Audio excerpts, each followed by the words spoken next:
Hey guys, Larry here for Rapid Repair. We got a call on a leaking refrigerator. Almost always the water is coming from the back of the refrigerator. That's where the water line enters the shutoff valve typically and then into the back of the refrigerator. Undiagnosed leak can cause water damage on the subfloor. It can definitely soften it and cause structural damage. I've even seen it cause damage underneath in the crawl space or basement. So the first step is you want to pull back the refrigerator. They all are installed with wheels at the front, so they should pull right out.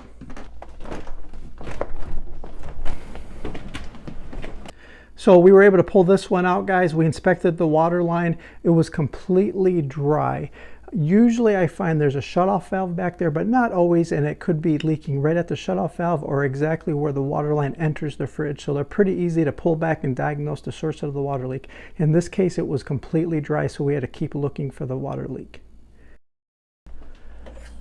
This model has an ice maker installed, so we found out there was water lines going under the refrigerator up to the ice maker and the water dispenser.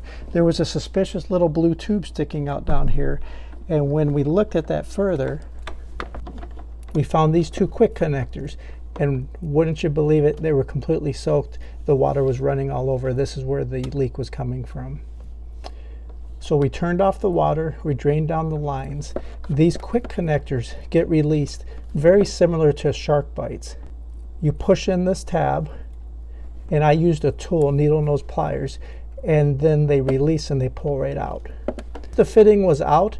I flushed it out for debris, made sure there was no damage. I was actually just able to reinstall just like any quick connector by shoving them back together and then carefully tucking the water lines underneath, checking that they remain dry, turn the water back on.